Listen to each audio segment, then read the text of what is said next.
Kebiasaan nonton film di bioskop itu udah jadi sebuah budaya hiburan yang populer di seluruh dunia, termasuk di Indonesia. Awalnya budaya menonton film itu sendiri dibawa oleh orang-orang Belanda dari daratan Eropa yang menganggap aktivitas ini adalah hiburan yang menarik bagi masyarakat. Tapi gimana sih cikal bakal dari bioskop pertama yang ada di Indonesia? Ayo kita bahas.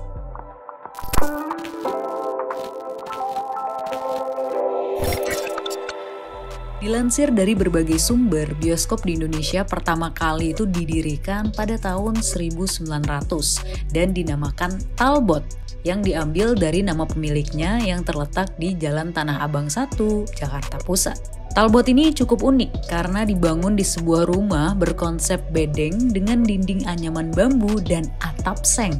Yang lebih uniknya lagi, ketika selesai ditayangkan, bioskop tersebut akan dibawa berkeliling kota oleh sang pemilik dengan mencopot susunan dari bangunan Talbotnya. Wah, jadi ini bisa dipindahin gitu loh bioskopnya. Awalnya, harga tiket yang ditawarkan itu bisa dibilang sangat mahal, yaitu sebesar 2,5 gulden atau setara dengan 10 kg beras. Jadi otomatis pada saat itu yang mampu menonton film bisu berlatar musik orkestra ini ya didominasinya oleh anak-anak bangsawan dan kalangan Belanda aja nih. Pribumi sih boro-boro, pada saat itu mau makan aja susah.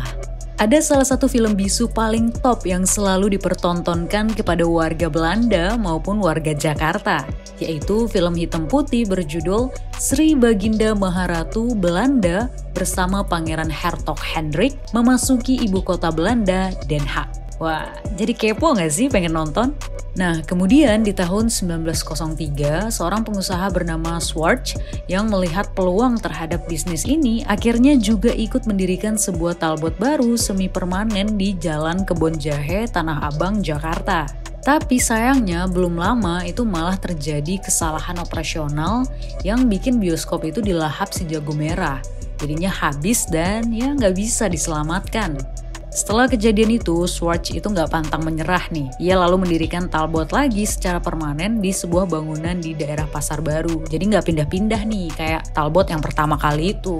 Seiring berjalannya waktu, masyarakat kelas menengah ke bawah ini jadi ikutan penasaran dan berminat untuk merasakan pengalaman menonton di Talbot ini. Tapi ya namanya juga isi dompet pas-pasan nih kan. Nah hal itu kemudian mendorong pengusaha bioskop bernama Jules Francois de Colin untuk membawa tontonan ke ranah khalayak ramai dengan mempertontonkannya di ruang terbuka atau ya sejenis di lapangan gitu. Ini juga jadi cikal bakal konsep menonton dengan layar tancap atau misbar alias gerimis bubar. Karena ditujukan untuk kalangan menengah ke bawah, maka harga tiketnya pun tentu disesuaikan dengan keadaan penonton yang saat itu penasaran dengan tampilan visual bergerak yang diiringi musik orkes ini. Tapi menurut berbagai sumber juga nih, musik orkes yang mengiringi filmnya itu juga sebenarnya jarang nih ada yang nyambung sama konteks filmnya. Tapi ya itu nggak mengurangi antusias masyarakat saat menikmati tontonannya. Lambat laun, karena banyak masyarakat yang lebih memilih nonton bioskop sebagai hiburannya, maka ini juga jadi ladang bisnis yang menggiurkan buat para pengusaha-pengusaha lain di era itu. Dan pelan-pelan mulai deh didirikan berbagai bioskop dengan konsep yang lebih modern dan nyaman secara visual maupun audionya. Sampailah yang sekarang bisa kita akses dan nikmati dengan mudah ini. Tapi kalau kalian itu tim nonton bioskop atau ada hiburan lain nih yang lebih menarik? Komen di bawah ya. See you in another story.